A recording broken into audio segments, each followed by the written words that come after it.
आज का जो मेरा विषय है वो सताव है। क्या है? सताव, यानी दुख, कलेश। तो हम सताव के विषय में सीखेंगे।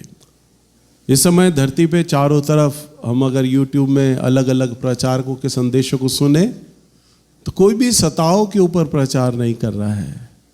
सब लोग प्रॉस्पेरिटी के ऊपर, धन के ऊपर, धन की आशीषों के ऊपर, अभिषेक के ऊपर, वरदानों के ऊपर, शांति, आनंद की बातें प्रचार कर रही हैं। सब लोग अच्छा अच्छा प्रचार कर रहे हैं और लोग सुनना भी चाहते हैं अच्छा अच्छा, परंतु दुख, कलेश, समस्याएं, सताव ये कोई नहीं सुनना चाहता। परंतु इसका अर्थ ये नहीं है कि ये हमें सीखना नहीं है, जानना नहीं है, क्योंकि दुख, सताव, कलेश जो है कलीसिया की एक बड़ी नींव है। इसलिए पवित्र आत्मा ने कल मुझे जगाया, मुझे बताया कि मैं आपके सामने इन बातों को रखूं। सो पवित्र आत्मा ने मुझे जैसा जैसा बोला मैंने वैसा वैसा उस संदेश को तैयार किया और इसलिए आज मैं जरा सीरियस हूं, क्योंकि मुझसे कल पवित्र आत्मा ने बोला। नहीं तो आपको बताया मेरे चेहरे पे बहुत ज़्यादा हंसी रहती है, मजाक में रहता हूँ मैं, परंतु प्रभु की आत्मा ने मुझे बोला कि मेरे इस बोझ को बता तू लोगों के पास जाकर। अगर हम देखें प्रभु यीशु मसीह के समय में, प्रभु यीशु मसीह के जो चेले थे वो हमेशा प्रभु के सामने बचकानी बात किया करते थे, जैसे आज कलीसिया भी बातें किया करती है। कोई बोलता प्रभु को कि देख प्रभु, हमने अपना परिवार, अपना खेत, अपने बीवी बच्चे छोड़ दिए, हमें क्या मिलेगा? कोई प्रभु से पूछता प्रभु आप बताइए हम में से बड़ा कौन है? जैसे आज कई लोगों का विचारधारा होता है, बताओ हम में से बड़ा कौन बनेगा, कौन अगुवा बनेगा, कौन बिशप बनेगा, कौन अपोस्टल बने, कौन पादरी बने। और इस बड़े बनने की चाहत में लोग सेवाएं खोल लेते हैं। तब चेलों की भी यह समस्या थी, हमें से बड़ा कौन है? कोई प्रभु को बोलता प्रभु हमने सब कुछ छोड़ दिया है, अब तो हमें परमेश्वर को दिखला दे, हमें कुछ नया आश्चर्य कर्म करके दिखला। प्रभु उनके सामने 5 रोटी 2 मछली के द्वारा 5000 लोगों को खाना खिलाते, पानी पर चलते, अद्भुत आश्चर्य कर्म करते। 3 दिन पुराना मुर्दा जिंदा कर दिया लाजर, ना जाने असंख्य प्रभु ने मुर्दे जिंदे किए, अंधों को आंखें दी, लंगड़ों को चलाया। तो भी चेले इन आश्चर्य कर्मों को देखने के बाद भी तृप्त नहीं होते और वो कहते अब तो हमें परमेश्वर को दिखला दे। यानी लोगों के मन में एक चाह होती है नए नए आश्चर्य कर्म देखें, नई नई बातें देखें। इसलिए कई बार हमारी कलीसिया में जब लोग आते हैं, चाहे वो पुराने भी हो जाएं, तो भी वे नए नए आश्चर्य कर्म, नई नई बातें, नए नया संदेश सुनना चाहते हैं। उस जमाने में भी लोगों का यही मानसिकता थी, आज भी यही है। तो 12 शागिर्द प्रभु के पीछे चला करते थे और उनके मन में एक बात हुआ करती थी, डर, भय। क्या हुआ करता था? डर। जब तक एक मनुष्य इन बातों के में घिरा रहता है, सोचता रहता है मुझे प्रभु से क्या मिलेगा, मैंने एक नई शिक्षा को लेना है, मैंने एक नया दर्शन प्राप्त करना है, मैंने नई चीजों में जाना है, तब यूं समझ लीजिए वो अभी प्रभु में बालक है, वो नहीं जानता। आप भले ही बपतिस्मा पाए हुए लोग हों, भले ही आप 2 बजे वाली सभा में आते हो, भले ही आप पुराने लोग हों, परंतु अगर आप ऐसी सोच, मानसिकता अगर आप रखते हैं तो आप भी अभी प्रभु में बच्चे हैं, बालक हैं। परंतु प्रभु इससे बहुत परे सोचता है, आपके लिए अलग विचार करता है। अगर हम देखें प्रेरितों के काम की किताब, इसका 1 अध्याय और इसका 3 पद में हम एक बात को देखते हैं। जब प्रभु यीशु मसीह हम पापियों के लिए प्रभु ने क्रूस उठाया, मारे गए, गाड़े गए और 3 दिन के बाद वह जी उठे। और जब तक प्रभु को क्रूस नहीं चढ़ाया गया था तो प्रभु के चेले प्रभु का इनकार करते थे। हम देखते हैं प्रभु को जब क्रूस दी गई तो सारे चेले प्रभु को छोड़कर चले गए। पतरस, जिसने प्रभु के सामने वायदा लिया था कि प्राण निकलने तक मैं तेरे संग रहूंगा, तब प्रभु के जो चेले थे प्रभु से के पीछे चलते नहीं थे, उनमें डर था।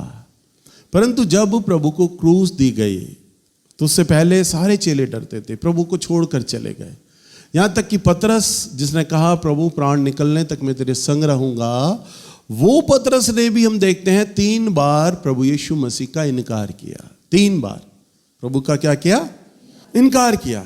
परंतु अगर हम देखें प्रेरितों के काम की किताब इसका 1 अध्याय और 3 पद में हम देखते हैं, उसने दुख उठाने के बाद बहुत से पक्के प्रमाणों से अपने आप को उन्हें जीवित दिखाया और 40 दिन तक वह उन्हें दिखाई देता रहा और परमेश्वर के राज्य की बातें करता रहा और उनसे मिलकर उन्हें आज्ञा दी, यरूशलेम को ना छोड़ो परंतु पिता की उस प्रतिज्ञा के पूरे होने की बाट जोते रहो जिसकी चर्चा तुम मुझसे सुन चुके हो, क्योंकि यूहन्ना ने तो पानी में बपतिस्मा दिया है, परंतु थोड़े दिनों के बाद तुम पवित्र आत्मा से बपतिस्मा पाओगे। बस यहाँ पर हम देखते हैं प्रभु जी उठा लिए गए और लिखा है, और उसने दुख उठाने के बाद बहुत से पक्के प्रमाणों से अपने आप को जीवित प्रकट किया और 40 दिन तक उन्हें दिखाई देता रहा और परमेश्वर के राज्य की बातें उनसे करता रहा। और देखो प्रभु ने एक आज्ञा अपने चेलों को दी। क्या दी? कि देखो यरूशलेम को मत छोड़ना परंतु पिता की उस प्रतिज्ञा की बाट जोते रहना जिसकी तुमने मुझसे सुन चुके हो, क्योंकि यूहन्ना ने तो तुम्हें पानी से बपतिस्मा दिया परंतु तुम पवित्र आत्मा से बपतिस्मा पाओगे। हालेलुया। कौन सा बपतिस्मा पाओगे? थोड़े दिन बाद तुम पवित्र आत्मा से बपतिस्मा पाओगे। प्रभु ने अपने चेलों को भेजना था सुसमाचार के लिए पूरे जगत में, परंतु प्रभु ने अपने चेलों को ये आज्ञा दी, अभी यरूशलेम को मत छोड़ना, अभी जगत में मत जाना, ठहरे रहना और पवित्र आत्मा को पाना। पवित्र आत्मा का बपतिस्मा तुम लोगों के लिए बहुत आवश्यक है, तुम रुके रहना। और हम देखते हैं 8वें पद में प्रभु यीशु मसीह ने क्या कहा? परंतु जब पवित्र आत्मा तुम पर आएगा, प्रभु ने बताया वो साइन, वो चिन्ह कि जब तुम पवित्र आत्मा का बपतिस्मा पाओगे, अर्थात जब पवित्र आत्मा तुम पर आएगा तब तुम सामर्थ पाओगे। तुम क्या पाओगे? सामर्थ पाओगे। और यरूशलेम और सारे यहूदिया और सामरिया में और पृथ्वी के छोर तक मेरे गवाह होगे। प्रभु ने 8वें पद में क्या कहा? जब तुम पर पवित्र आत्मा आएगा तब तुम सामर्थ पाओगे। तब तुम क्या पाओगे?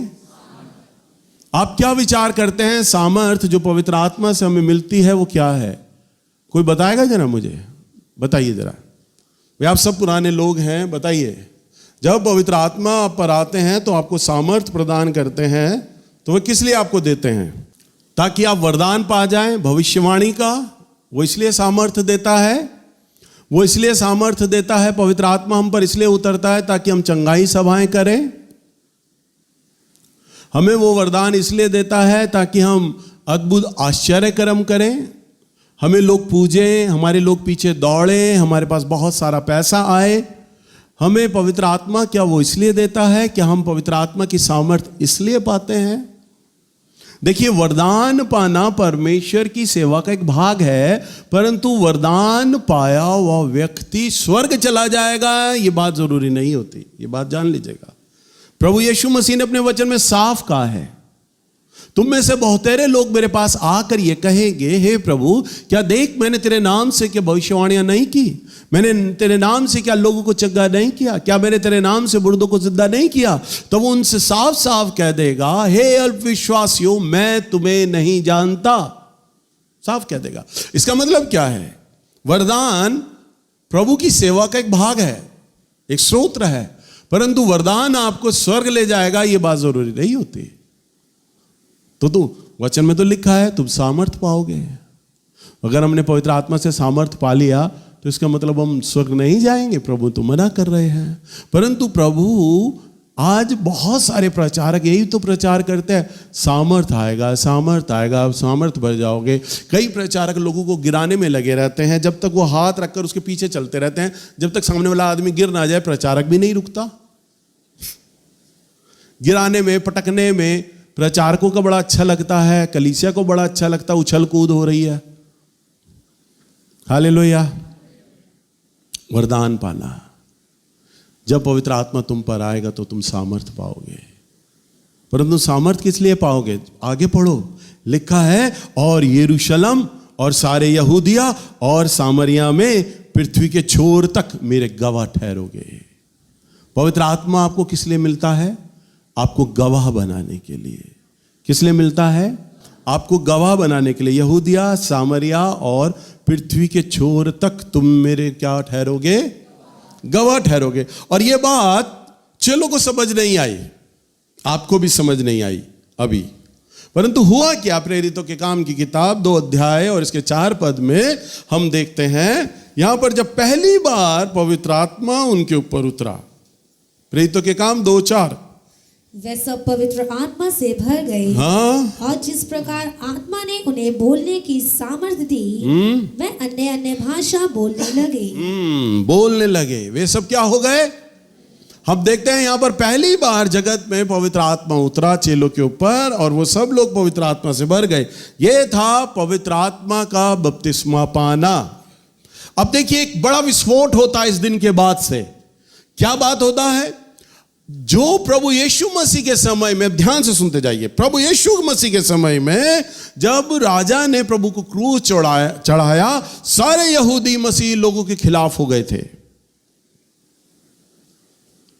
सारे लोग मसीह लोगों के चेले डर गए बुरी तरह। सब चेले प्रभु को छोड़कर चले गए। सन्नाटा छा गया। प्रभु यीशु मसीह के नाम का प्रचार रुक गया। प्रभु के बारे में बताया नहीं जा रहा। सब चेलों के मन में अब यह डर आ गया, जैसे प्रभु को क्रूस दिया गया है, हमें भी क्रूस ना चढ़ा दिया जाए। इसी डर के कारण से तो जब प्रभु यीशु मसीह को पीटा जा रहा था तो पतरस भी वहीं था। वहां लोगों ने पूछा, हमने तुझे देखा है, तू यीशु के संग रहा है। वो कहता है, यीशु, मैं इसको नहीं जानता। शायद मेरी जैसा शक्ल का कोई व्यक्ति देख लिया होगा। 3 बार लोगों ने, सैनिकों ने सवाल किया, पतरस ने इनकार कर दिया। क्यों? मृत्यु का डर।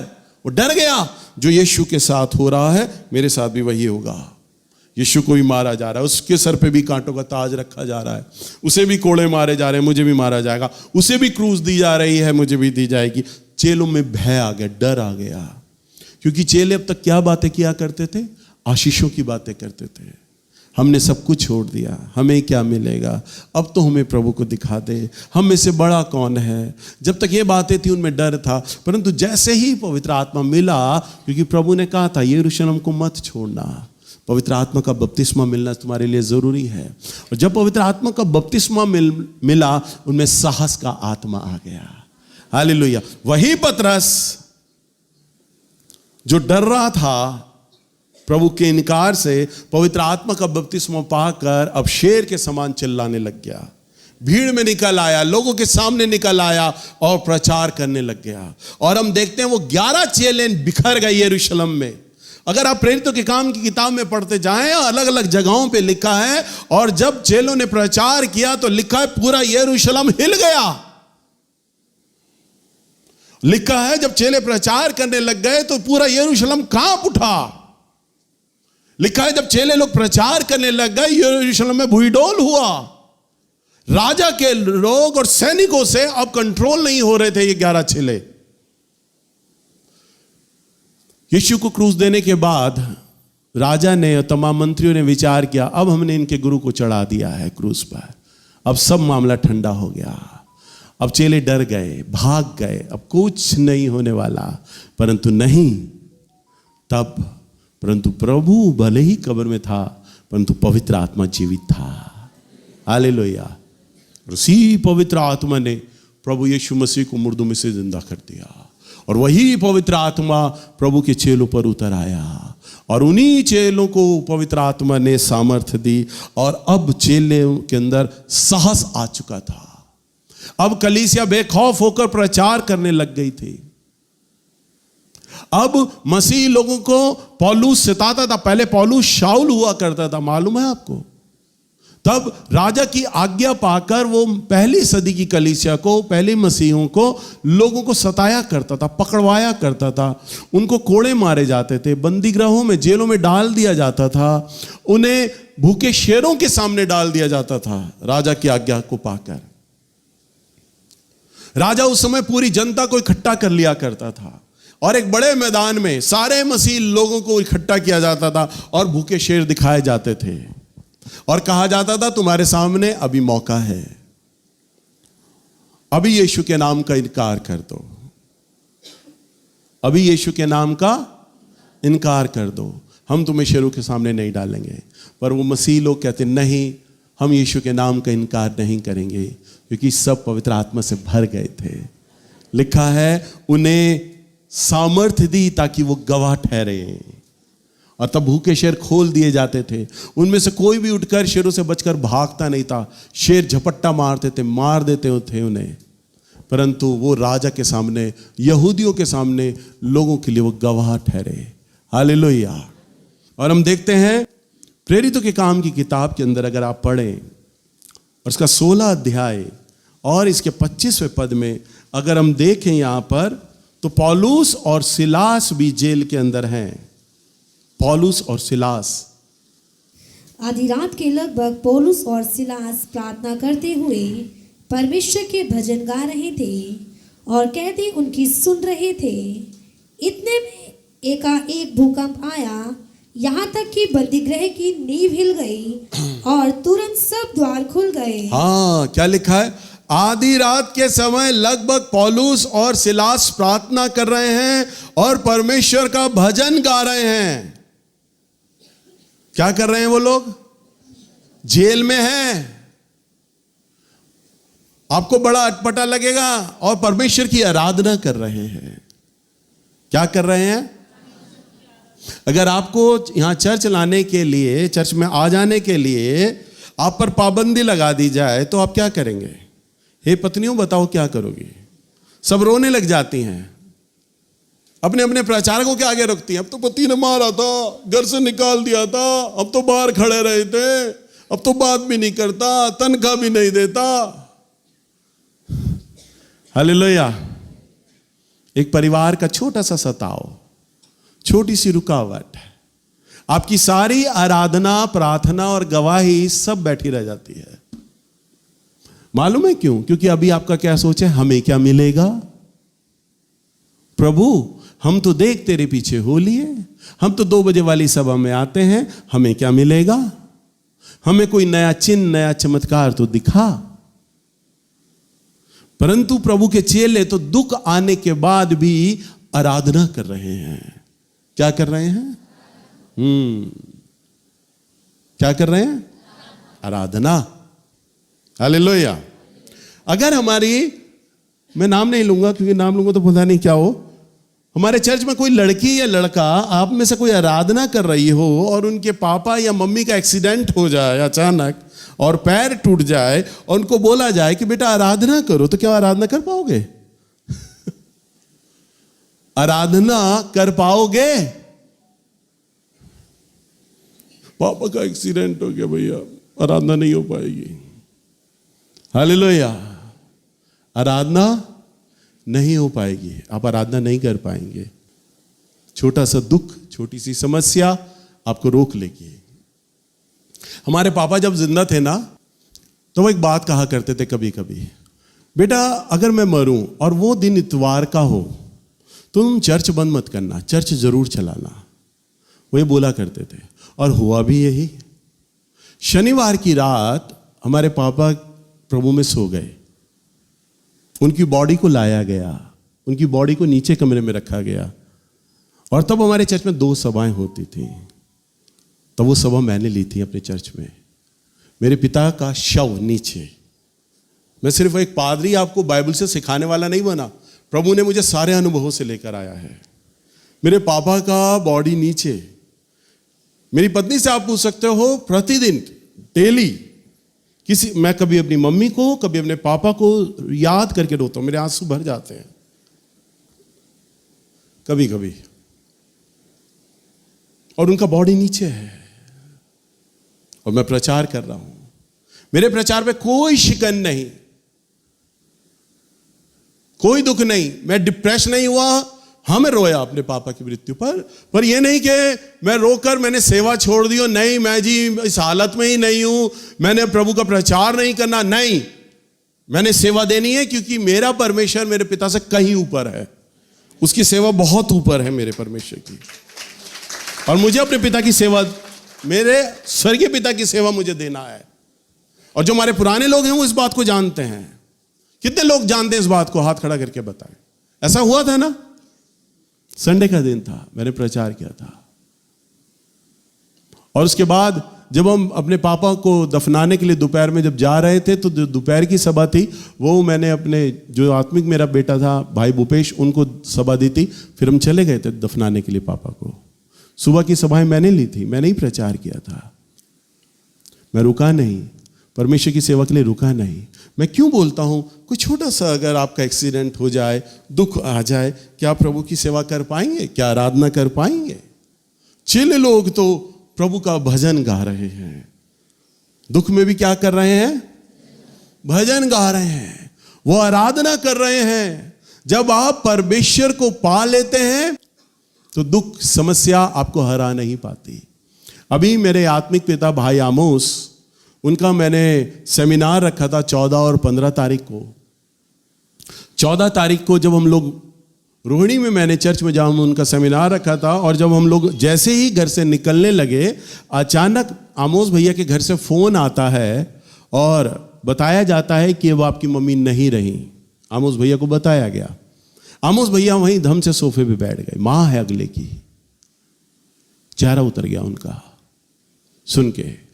थोड़ी देर चुप हो गए। मैंने कहा भैया क्या हुआ? कह रही भैया बेटा मम्मी की डेथ हो गई है, हम प्रचार के लिए जा रहे हैं। मैंने कहा मैं आपको भैया एयर टिकट अभी करता हूँ, आप अभी चले जाओ, क्योंकि आपके परिवार को आपकी ज़रूरत है, आप मम्मी से मिल लो। उन्होंने कहा नहीं बेटा, मैं प्रचार के लिए आया हूँ, आज का दिन तो मैं प्रचार करके ही जाऊँगा कम से कम। उन्होंने रोहिणी में शाम का सेशन लिया और शाम का मैंने एयर टिकट उनका कर दिया था। फिर वो अपने घर चले गए। वो अगले दिन का भी लेना मांग रहे थे कि मैं अगले दिन का भी ले लेता हूँ। हमने कहा कि नहीं, आपके परिवार को आपकी ज़रूरत है, आप जाओ। परंतु उन्होंने एक दिन का लिया। और रोहिणी में जो हमारे जितने भी यूथ था वहां पर, क्या उनके चेहरे से देखकर पता चलता था कि सामने वाले की मां अब नहीं रही और सामने वाला प्रचार कर रहा है? तुम यूथ में थे, तुम लोगों को लगा उनके चेहरे से? जब तक मैंने तुम्हें नहीं बताया, तुम्हें पता ही नहीं था, किसी को पता ही नहीं था कि आमोस भैया की मम्मी की डेथ हो गई है। वो नॉर्मली प्रचार कर रहे थे। अपनी मां को याद करके वो प्रचार में रुक नहीं गए कि नहीं मैंने प्रचार नहीं करना। एक प्रभु में जो प्रभु का जन है, जब वो प्रभु से कुछ भी आशीषें पाना, जिसका जब उसका मन बंद हो जाता है ना, जो वो प्रभु को पाल लेता है, तब ये दुख उसके जीवन पर कुछ भी नहीं होता। तो वो प्रभु की सेवा करता है, केवल वो आराधना करता है। हम देखते हैं पौलुस और सिलास जेल में है और वो आराधना कर रहे हैं। आपको कभी चर्च में आने के लिए अगर आपके लिए कोई विरोध हो जाए, आपके रिश्तेदार, परिवार के लोग, पड़ोसी लोग अगर आपको जेल में डाल दें, आपके लिए झूठी गवाही देकर अगर आपको जेल में डाल दें, तब आप क्या करेंगे? आप समझौता कर लेंगे अपने जीवन साथी से, परिवार के लोगों से, ठीक है अब हम चर्च नहीं जाएंगे, पर जेल से रिहा कराओ, हमें जमानत कराओ, यहां दिल नहीं लग रहा, बहुत डर लगता, थाना पुलिस नहीं देखा कभी हमने। हालेलुया। परंतु नहीं, चेले घबराए नहीं, वो आराधना कर रहे हैं। वो आराधना, हमारी कलीसिया में भाई श्याम सुंदर आते हैं जो आजमगढ़ कलीसिया में है, उन्हें भी जेल में डाला गया 17-18 दिन के लिए। जब वो दिल्ली आया फ्री होकर, मैंने उससे एक सवाल किया। मैंने कहा बेटा, जब तुझे जेल में डाला गया तू रोता था? क्या हुआ? दुख होता होगा तुझे? मैंने क्रॉस क्वेश्चन किया। मैंने कहा तुझे परिवार वालों की याद आती होगी, दुख आता होगा, रोता होगा ना, तू तो जेल में तुझे टेंशन होती होगी। कह रहा नहीं भैया। मैंने कहा क्यों, ऐसा क्यों? क्योंकि मैं जो सुनना चाहता था वो मैं घुमा के उससे पूछ रहा था। उसने कहा नहीं भैया, प्रभु की शांति थी मेरे मन में। कह रहे मैं एक दिन भी नहीं रोया, मुझे बड़ा अच्छा लगा सुन के। अगर वो ये कहता ना, नहीं भैया मैं बीवी को बड़ा याद करता था, बच्चों को बड़ा याद करता था, रोता था, कान पकड़ ली, अब जाऊंगा जेल से बाहर तो प्रचार नहीं करूंगा, तो मुझे वहीं पे बहुत गुस्सा आता। उसने कहा नहीं, प्रभु की शांति थी मेरे मन में। 17-18 दिन में लगभग जेल में रहा, मेरे मन में शांति थी प्रभु की। मुझे सुन के ये उत्तर बहुत आत्मा में तसल्ली हुई। मैंने कहा चलो मेरे चर्च में से एक तो सीख रहा है प्रभु का वचन। हालेलुया। तो लिखा है वो आराधना कर रहे थे। और 26वें पद में, इतने में यकायक बड़ा भूईडोल हुआ और यहां तक कि बंदी गृह की नेवें हिल गई और तुरंत सब द्वार खुल गए और सबके बंधन खुल पड़े। वो लोग आजाद हो गए। पौलुस और सिलास चाहते तो भाग सकते थे परंतु भागे नहीं, क्योंकि वो तो आराधना करने में मगन है। हालेलुया। हम एक और पद को देखते, निकालिए प्रेरितों के काम की किताब 7 अध्याय और 54 पद 54। यहां हम प्रभु का एक दास है जिसका नाम स्तिफनुस है। हिंदी में स्तिफनुस कहते हैं, इंग्लिश में स्टीफन कहते हैं। यहां हम उसके बलिदान के बारे में देखते हैं। वो भी प्रभु का एक संत है, दास है, चेला है, प्रभु का प्रचार कर रहा है और राजा की आज्ञा पाकर लोग उस पर पथराव करते हैं। हम देखते हैं 54 पद से, निकालिए, पढ़े बेटा।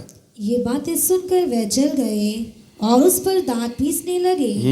परंतु उसने पवित्र आत्मा से परिपूर्ण होकर स्वर्ग की ओर देखा और परमेश्वर की महिमा को और यीशु को परमेश्वर के दाहिनी ओर खड़ा हुआ देखकर कहा, देखो मैं स्वर्ग को खुला हुआ और मनुष्य के पुत्र को परमेश्वर की दाहिनी ओर खड़ा हुआ देखता हूँ। तब उन्होंने बड़े शब्द से चिल्लाकर कान बंद कर लिए और एक साथ उस पर झपटे और उसे नगर के बाहर निकालकर उस पर पथराव करने लगे। गवाहों ने अपने कपड़े शाऊल नामक एक जवान के पांव के पास उतार कर रख दिए। वह स्तिफनुस पर पथराव करते रहे और वह यह कहकर प्रार्थना करता रहा, हे प्रभु यीशु मेरी आत्मा को ग्रहण कर। फिर घुटने टेक कर ऊंचे शब्द से पुकारा, हे प्रभु यह पाप उन पर मत लगा, और ये कहकर सो गया। बस देखो, पढ़ने में आसान, सुनने में आसान। अब मैं आपको बताता हूं क्या हुआ।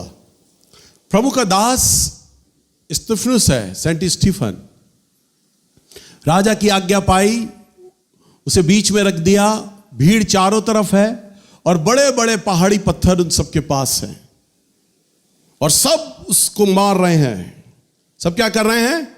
और जैसे ही मारने लगे, और लिखा है कि तमाम गवाह, तमाम लोगों के पास स्तिफनुस के कपड़े थे, उसे पूरा नंगा कर दिया, कपड़े उतार दिए और शाऊल के पास रख दिए। शाऊल कौन? पौलुस। तब तक वो शाऊल कहलाया करता था। अभी मैं आपको बता रहा था ना, शाऊल पहली सदी की कलीसिया को, पहली मसीही लोगों को मरवाया करता था, राजा से अथॉरिटी पाकर, आज्ञा पाकर। तब लिखा है कि तब जब उस पर पथराव हो रहा था, तो 15 पद में देखते हैं, वह पवित्र आत्मा से परिपूर्ण होकर स्वर्ग की ओर देखने लगा। अभी उस पर पथराव हो रहा है चारों तरफ से, और प्रभु ने क्या कहा?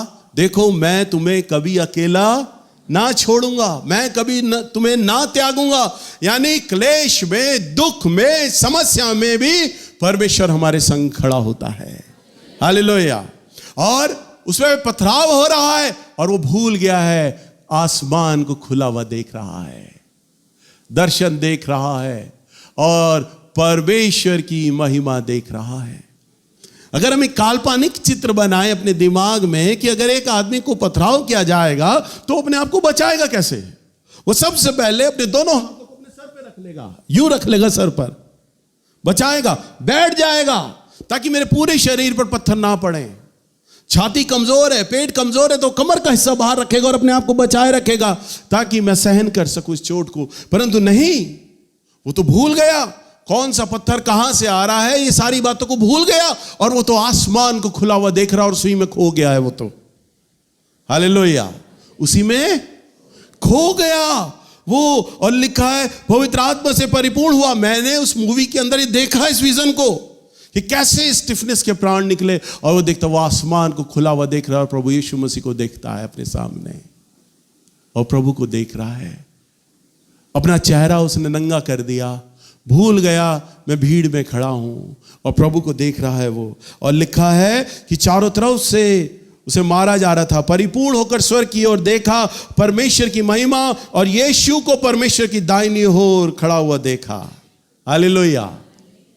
देख रहा है सारा मंजर, प्रभु की महिमा में खो गया और प्रभु को कहता है, प्रभु ये लोग जो मुझे मार रहे हैं ना, इन्हें क्षमा करते हैं। हालेलुया।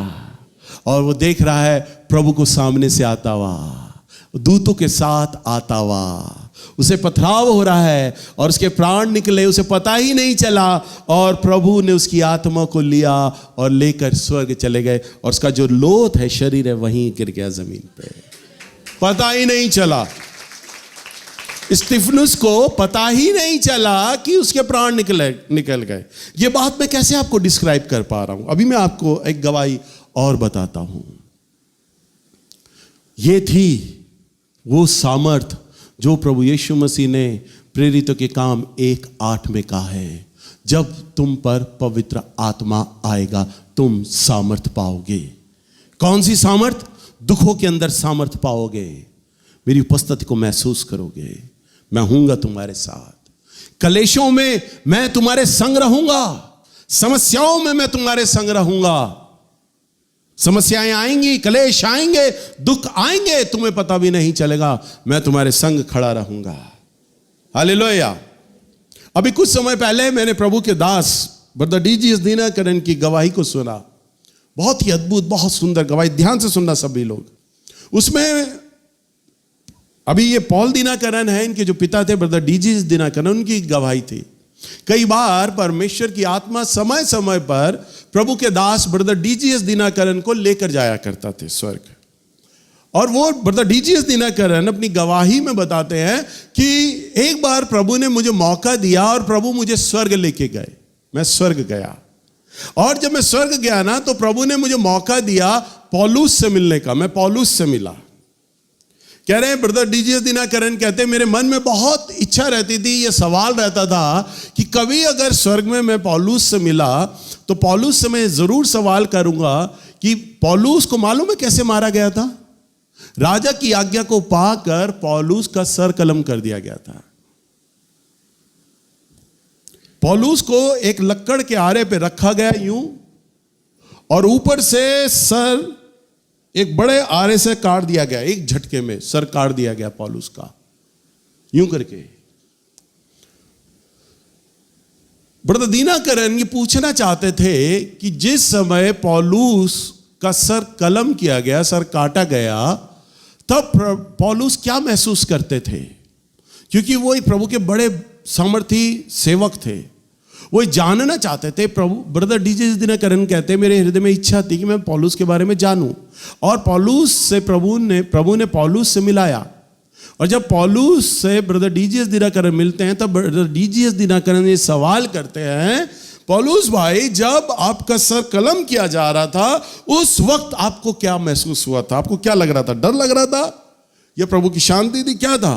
वो कहते हैं जैसे ही मैं आरे पे जब रखा गया, पौलुस ने बोला ब्रदर दिनकरन को कि जब मैं आरे पे मेरा सर रखा गया, मेरे सामने प्रभु यीशु मसीह खड़े हो गए।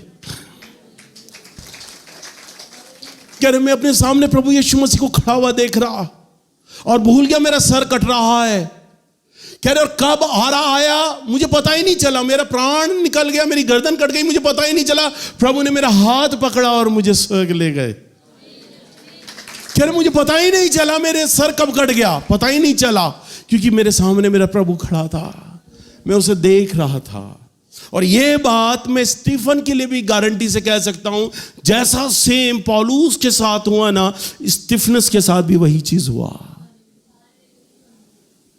जब स्टीफनस को मारा जा रहा था, स्टीफन को मारा जा रहा था, प्रभु यीशु मसीह सामने उसके प्रकट हो गए और उसमें पथराव हो रहा है, उसके प्राण जा रहे हैं, उसको दर्द हो रहा है, प्रभु उसे पता ही नहीं चल रहा। यही तो सामर्थ है प्रेरितों के काम 1:8 की। जब पवित्र आत्मा आएगा तुम्हें सामर्थ देगा। वो सामर्थ केवल वरदानों को पाने के लिए नहीं, आश्चर्य कर्म करने के लिए नहीं, दुख को झेलने के लिए सामर्थ देता है, समस्या को झेलने के लिए वो सामर्थ देता है, कलेश को झेलने के लिए वो सामर्थ्य देता है। वो कहता है देखो मेरे बच्चों, मैं न कभी तुम्हें छोड़ूंगा न त्यागूंगा, मैं तुम्हें अनाथ नहीं छोड़ूंगा, मैं सदा तुम्हारे संग रहूंगा। हालेलुया, मैं सदा तुम्हारे संग रहूंगा। तो आपके जीवन में कभी भी समस्या हो, उपद्रव हो, लड़ाई झगड़े हो, सताव हो, आप ये जान लेना प्रभु ने आपको पल भर के लिए भी नहीं छोड़ा होगा। यही तो वो सामर्थ है जो पवित्र आत्मा आप पा चुके होगे ना, तब उसका आश्चर्य कर्म आपको देखने को मिलेगा। क्योंकि मेरा प्रभु उसी समय, पल में उसी समय वो काम करता है जब आपके ऊपर सताव आए। पौलुस ने क्या कहा? मेरे सर पर जब आरा रखा जा रहा था तो मैंने स्वर्ग को खुला हुआ देखा। ब्रदर दीनाकरण को बताते हैं, वो कहते मैंने सामने प्रभु यीशु मसीह प्रकट हो गए, मैं प्रभु को देख रहा हूं कि मेरा उद्धारकर्ता मेरे सामने आ गया और मैं रो रहा हूं, उसे देखकर आनंद से भर गया। और मेरे पे आरा कब गिरा, कब मेरी गर्दन कट गई, मेरे प्राण निकल गए, मुझे पता ही नहीं चला। पौलुस कहते हैं ब्रदर दीनाकरण को, भाई एक सेकंड के लिए भी मुझे पता नहीं लगने दिया परमेश्वर ने कि मेरा सर कट चुका है, मुझे पता ही नहीं चला। प्रभु ने मेरा हाथ पकड़ा और मुझे दूतों के साथ स्वर्ग ले गया। हालेलुया। वो तो आपको दुख भी महसूस नहीं होने देता, क्लेश भी महसूस नहीं होने देता। हम सोचते हैं ना कि चेलों को बड़ा दर्द हुआ होगा, बड़ी वेदना हुई होगी जब सर कटा होगा। स्टीफन को जब पत्थर मारे जा, हम बुद्धि से सोच रहे होते हैं पढ़ते वक्त पत्थर मारे जा रहे होंगे, कितना दर्द हो रहा होगा, परंतु नहीं, वहां परमेश्वर था। वो साफ कहता है, और तब उसने स्वर्ग को खुला हुआ देखा और परमेश्वर को देखा और प्रभु के दाहिने प्रभु यीशु मसीह को देखा, महिमा को देखा। वो महिमा में खो गया और खोते ही उसने अपने प्राणों को दे दिया। हालेलुया। प्रभु आपके संग है। परिवार का क्लेश, विरोध, बिरादरी का, पड़ोसियों का, किसी का भी विरोध हो, प्रभु आपके संग है। ये याद रखना, जब प्रभु के चेलों की हत्याएं होती हैं, चाहे वो किसी भी जगह हो, किसी भी जगह हो, सताया जाए।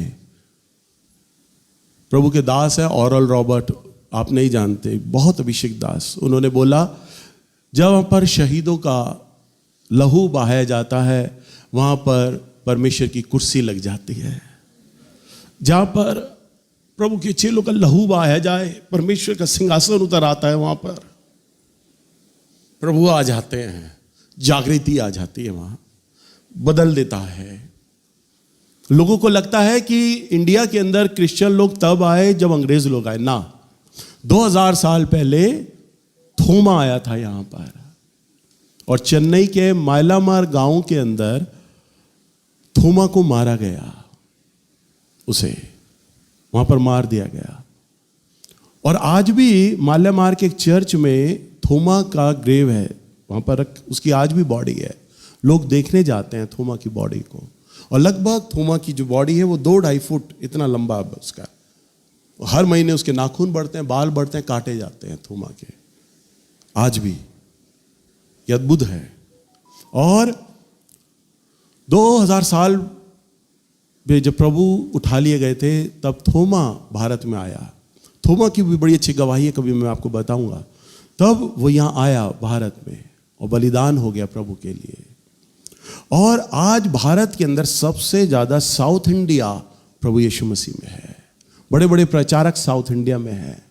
जहां पर भी प्रभु के लोगों को मारा जाता है, सताव दिया जाता है, पीटा जाता है, लहू बहाया जाता है, वो बदल जाता है। और इस समय हमारे भारत के कई राज्यों में प्रभु के दासों को पीटा जा रहा है, जेलों में डाला जा रहा है, मारा जा रहा है।